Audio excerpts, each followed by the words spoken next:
If you're like most people, you've got that morning routine, right? Shower, maybe coffee, then, you grab the razor. Yeah. But every so often you hit that awful moment. The razor doesn't glide, it catches, it pulls, it feels, well, terrible. Like sandpaper almost. Exactly. And that really unpleasant feeling, it makes you ask, how long should this thing actually last? It's a real moment of truth, isn't it? Mm-hmm. We sort of intuitively know when a razor feels bad, Mm-hmm. but I think most of us really underestimate how specific the science is around uh, razor hygiene, how long they last, performance. Right. We just push it. We push it way past its useful life, maybe thinking we're saving a few cents. Well, today, we are diving deep into the source material on exactly that. Razor maintenance and the often ignored science behind getting the best and, importantly, the safest shave. Yeah, the safety aspect is key. We want to move beyond just vague common sense and give you some concrete, actionable rules, and crucially, the serious why behind replacing your razor on time and taking proper care of it. Our goal here is really to take the guesswork out of your shaving routine. We're going to lay out the specific numbers, the frequency rules. Okay. We'll detail what's actually happening with a dull blade mechanically and tackle the, let's be honest, kind of gross but absolutely necessary hygiene factors. Right. It's all about keeping your skin smooth and healthy. All right, let's unpack this. Starting with the most immediate thing, the feeling. Yeah. We all know that sensation when a blade goes bad. What's physically happening when that smooth glide turns into a rough pull? It really boils down to friction. A brand new blade has this microscopic edge, almost perfectly uniform, incredibly thin. Right. But as soon as you start shaving, even the first time, those edges begin to degrade. Just tiny little imperfections start happening. Okay. So when the razor feels dull or starts pulling, it means that microscopic edge isn't cleanly slicing the hair anymore. It's dragging, it's catching, and it's actually bending the hair shaft before it sort of tears it off. So that rough feeling isn't just discomfort. It's literally the sound or the feel of the blade edge failing. Precisely. It's compromised. And if we ignore that feeling, keep pushing through, what are the signs after the shave? The symptoms that scream, replace me now? Well, you'll see it on your skin. Yeah. Inflammation, soreness, redness, what we usually just call razor burn. Yeah, the classic burn. A dull blade makes you go over the same spot again and again, right? You're Yeah. trying to get that close shave. Mm-hmm. Multiple passes. And each pass multiplies the microtrauma to your skin. So that irritation, plus the tiny little scratches a dull blade leaves behind, that's a clear sign you're damaging the top layer of your skin, the epidermis. I always notice the performance issue first, actually. Like, suddenly I need 3 passes over my chin instead of just 1 to get it smooth. Exactly. Yeah. That difficulty in achieving a close shave, needing more passes, that means those blades are done. They're used up. Okay. And the danger here, which I think often gets overlooked, is that a dull blade doesn't just feel bad. It increases the risk of actual bleeding scratches, especially on tricky, sensitive areas like the neck. You're creating tiny open wounds. That makes total sense. More friction equals more trauma. Okay, let's get to the big question, the data-driven part. Yeah. How often should we be replacing these blades? Forget the feeling for a second. What's the recommended number? The rule of thumb. Okay. The general advice, and this is pretty consistent across the sources, is to change your razor blades. Doesn't matter if it's a single blade or those multi-blade cartridges, every 5 to 10 shaves. 5 to 10. That feels tighter than maybe a lot of listeners might expect. I have to admit, when I was younger, I probably aimed for like 15 shaves sometimes. Oh, yeah. Which, based on this, was just asking for trouble. You were definitely pushing it. Yeah. And the sources, some of them get even more specific. The American Academy of Dermatologists, for instance, they actually tighten that window even more. Oh, really? Yeah, they recommend changing blades every 5 to 7 shaves, or even sooner if you notice any drop in performance or see any visible wear, like rust starting. 5 to 7, wow. That 7 shave maximum is probably the safest bet if you really want to avoid irritation altogether. So why the range then? 5 to 10, or even 5 to 7? Why might one person need to toss it after 5 shaves, while someone else can maybe stretch it closer to 10? Good question. That variation usually comes down to 3 main things that affect how quickly the blade wears down. Okay. First, hair density and coarseness. That's a huge factor. Right. Thicker hair is tougher. Much tougher. Thicker or coarser hair is just harder on the blade material itself. It wears down those microscopic edges way faster than fine or sparse hair. Yeah. So if you've got really thick, dense hair, your blade's lifespan is just naturally shorter. That's really useful context. It's not just about the brand of razor, it's about the actual stuff the blade has to cut through. Precisely, the workload on the blade. Yeah. Second factor, pretty obvious, shaving frequency. The more often you shave, the quicker you hit that 5 to 7 shave limit. Makes sense. And third, and this is important, technique matters a lot. If you're pressing down too hard thinking you'll get a closer shave, Which a lot of people do, I think. they do. But you're actually just forcing the blade to degrade faster. You're increasing friction, making the edge wear out, or Right. even become brittle more quickly. Okay, so we can actually tie that frequency, that 5 to 7 shave rule, back to a calendar schedule. That could be super helpful for listeners trying to build a better routine. Absolutely. We can estimate it. Based on that rule, if you're someone who shaves every single day, Yep. you should probably be swapping out that blade every 1 to 2 weeks max. 1 to 2 weeks for daily shavers. Okay. Now, if you shave, say, every other day, you can stretch it a bit longer. Maybe expect the blade to last around 2 to 3 weeks. Right, 2 to 3 weeks. And for those who shave less often, maybe just twice a week, Yeah, then you're likely looking at a replacement cycle of about 4 to 6 weeks. 4 to 6. Got it. But the real key here is consistency. Know your routine, figure out which schedule fits you based on that 5 to 7 rule, and try to stick to it. Don't just wait for that horrible pulling feeling to tell you it's too late. Okay, this is crucial. Let's pivot now to something that goes beyond just comfort and really enters the realm of health. Hygiene. This is where, as you said, it gets really interesting, maybe a little bit gross. Yeah, it can be. Why is delaying replacement so potentially dangerous, even if the blade still feels marginally okay? It comes down entirely to the buildup, the gunk problem. The gunk.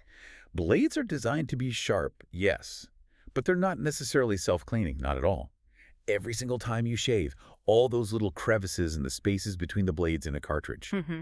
they accumulate this cocktail of debris that doesn't just rinse away easily with water. We're talking tiny hair fragments, leftover shaving cream or gel, dead skin cells, Okay. and, most important part, bacteria and other microbes that absolutely love that warm, damp environment. Oh, wow. So you're essentially creating a tiny portable bacterial farm right on the cutting edge of your razor. That's a pretty accurate, if slightly horrifying way to put it. A bacterial den, maybe? Uh-huh. And think about it. When you scrape that accumulation, that gunk, against skin that's already been slightly traumatized by shaving, even by a sharp blade, let alone a dull one. Right. Those micro abrasions. Exactly. Even scratches you can't see, you dramatically increase the health risk. You're basically pushing bacteria directly into those tiny openings in your skin. Which leads to what? What are the specific health issues we're talking about? Well, infection is the big one. Irritation, definitely. Severe razor burn, sure. But also things like folliculitis, that's inflammation of the hair follicles. Looks like little pimples. Right. I've seen that. And chronic ingrown hairs, especially if you're already prone to them. The sources are really clear on this. Using dull, gunked-up blades is probably the fastest way to end up with skin problems. And while we're talking about things that shouldn't be near your skin, rust. What about that? Oh, rust is the ultimate red flag, non-negotiable. Any blade that shows even a tiny speck of visible rust, it needs to be thrown away immediately, period. Why is rust so bad? Rust seriously compromises the integrity of that fine blade edge, making it uneven and even more likely to scratch you. Plus, you're introducing oxidized metal particles, foreign material, that can be deeply irritating, especially if it gets into any tiny cut or nick. Okay, message received. Rust equals trash. Immediately. Exactly. So we've established when to ditch the blade, 5 to 7 shaves, watch for gunk, never use rust. Now let's talk proactive care. Can we make them last longer or at least stay cleaner within that recommended window? What's the foundation of good blade maintenance? Yes, proper care is absolutely foundational for a safe, comfortable shave. And step number 1 happens before you even pick up the razor, wet shaving. Wet shaving, explain that. You have to always shave on wet, hydrated hair. Always. That means showering first, or at least rinsing the area thoroughly with warm or hot water for a couple of minutes. Why is that so important? Hydrated hair that's absorbed water is something like 60% easier to cut than dry hair. 60%. Wow, that's a huge difference. It is. It dramatically reduces the amount of work the blade has to do, which means less friction, less wear and tear on the edge. And I assume the lubrication factor comes in here too. Shaving cream, gel. Absolutely crucial. Always, always use a shaving gel, foam, or soap. This creates a protective barrier between the blade and your skin, and it provides lubrication so the blade glides smoothly, minimizes friction, minimizes irritation. Okay, now rinsing. We all rinse after we're done shaving. But the sources you looked at emphasize rinsing during the shave itself. Yes, and this is a vital distinction. It's not optional, really.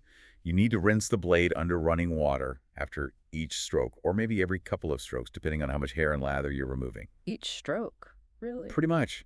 Think about it. This immediate rinsing prevents that debris cocktail. The hair, the foam, the skin cells from drying out and hardening between the blades. Once that stuff hardens in there, it's much harder to get out, and the next stroke is basically grating those particles against your skin. That makes sense. Keep it clean as you go. Exactly. What about the deep clean after the shave is totally done? You mentioned a quick rinse isn't enough. The sources say more is needed. Yeah, a quick swish under the tap probably Yeah. isn't cutting it. After you finish shaving, rinse it really thoroughly to get off all the visible stuff. Then, and this is specific, clean the razor head, the blades, with antibacterial soap before you dry it. Antibacterial soap, not just regular soap. Antibacterial is key here. Remember that bacterial zoo we talked about? Mm-hmm. Regular soap might wash away surface gunk, but antibacterial soap actively targets and helps kill the microbes that are setting up shop in there.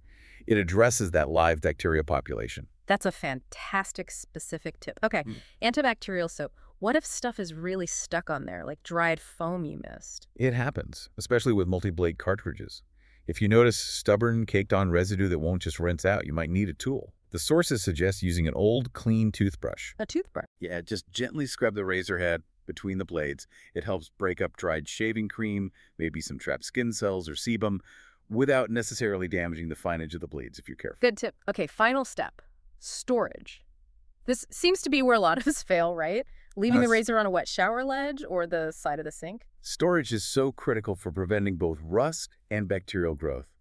Moisture is the absolute enemy of blade longevity and hygiene. So what's the rule? You must air dry your razor thoroughly after you've cleaned it, shake off excess water, then let it air dry completely. And crucially, store it in a dry place, ideally outside the humid shower or bath area. If it's constantly damp, you're just begging for rust and encouraging bacteria. Get it out of the shower. Got it.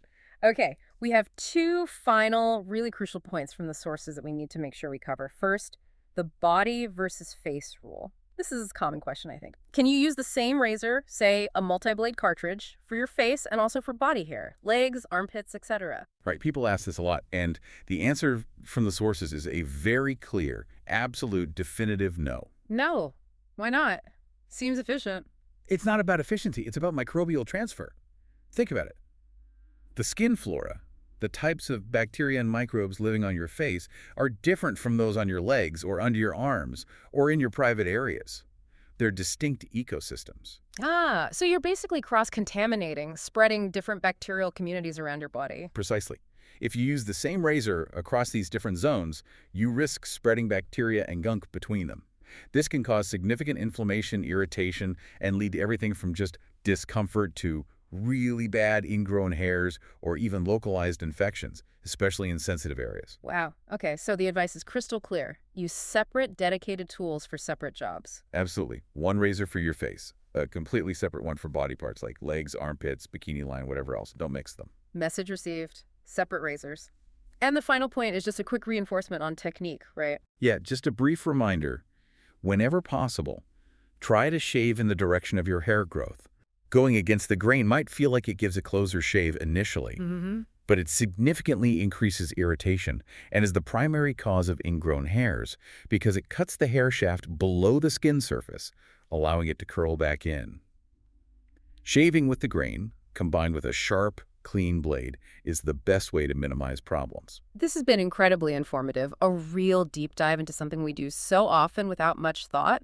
Let's summarize those core rules for you, the listener, to take away. Sounds good. First, aim for just 5 to 7 shaves per blade or cartridge. Be conservative here. Right. Second, pay attention.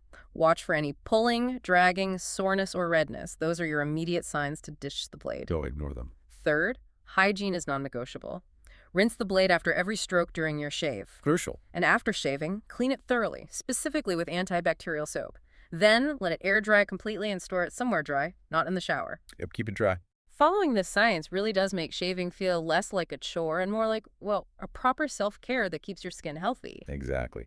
And maybe here's a final provocative thought for you to chew on. We've talked about how blades wear out based on subtle things like hair thickness and how often you shave. But what is the diligence required for proper razor hygiene? The antibacterial soap, the careful drying, the separate razors. What does that tell us about the sort of hidden link between simple everyday routines and preventing common skin infections? Hmm. Go on. Well, it highlights how much our daily habits impact the microbial world around us and on us. This isn't just about getting a smooth shave or a beauty tip. It's a very practical, applied lesson in personal health, in managing the invisible ecosystem we cultivate in our own bathrooms, and how that directly relates to avoiding common, annoying, and sometimes serious skin problems. It's basic hygiene with real consequences. That definitely puts a high-stakes perspective on a simple bathroom routine. Knowledge you can apply immediately. Until the next deep dive, stay sharp, everyone.